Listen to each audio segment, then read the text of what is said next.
But it is perhaps necessary, in accordance with what has already been adduced, to say a little about their names. Herodotus, then, and Alexander, the son of Philip, in his letter to his mother, and each of them is said to have conversed with the priests at Heliopolis and Memphis and Thebes, affirm that they learnt from them that the gods had been men. Herodotus speaks thus: "Of such a nature were, they said, the beings represented by these images. They were very far indeed from being gods. However, in the times anterior to them, it was otherwise. Then Egypt had gods for its rulers, who dwelt upon the earth with men, one being always supreme above the rest. The last of these was Horus, the son of Osiris, called by the Greeks Apollo. He deposed Typhon and ruled over Egypt as its last god-king. Osiris is named Dionysus, Bacchus, by the Greeks. Almost all the names of the gods came into Greece from Egypt. Apollo was the son of Dionysus and Isis, as Herodotus likewise affirms. According to the Egyptians, Apollo and Diana are the children of Bacchus and Isis, while Latona is their nurse and their preserver. These beings of heavenly origin they had for their first kings, partly from ignorance of the true worship of the deity, partly from gratitude for their government.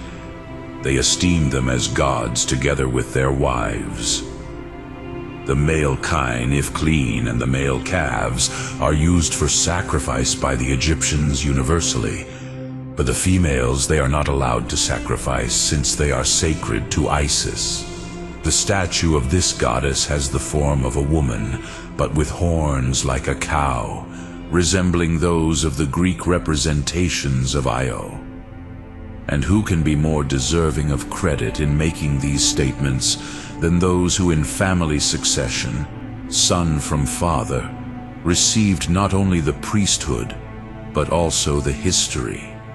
For it is not likely that the priests, who make it their business to commend the idols to men's reverence, would assert falsely that they were men.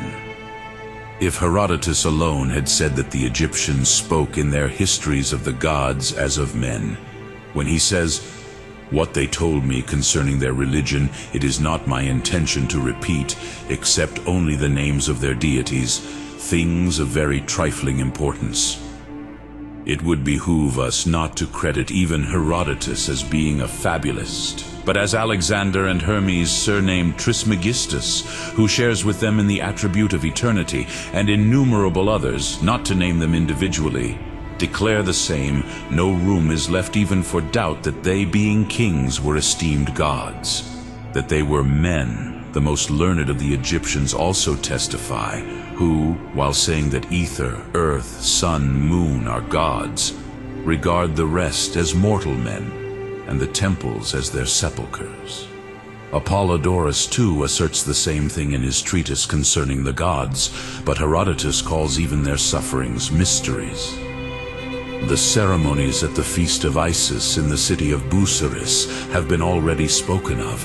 It is there that the whole multitude, both of men and women, many thousands in number, beat themselves at the close of the sacrifice in honor of a god whose name a religious scruple forbids me to mention. If they are gods, they are also immortal. But if people are beaten for them, and their sufferings are mysteries, they are men.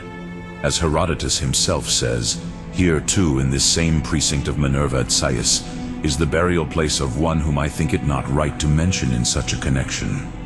It stands behind the temple against the back wall, which it entirely covers. There are also some large stone obelisks in the enclosure, and there is a lake near them adorned with an edging of stone. In form it is circular, and in size, as it seemed to me, about equal to the lake at Delos called the Hoop. On this lake it is that the Egyptians represent by night his sufferings, whose name I refrain from mentioning, and this representation they call their mysteries. And not only is the sepulchre of Osiris shown, but also his embalming. When a body is brought to them, they show the bearer various models of corpses made in wood and painted so as to resemble nature. The most perfect is said to be after the manner of him whom I do not think it religious to name in connection with such a matter.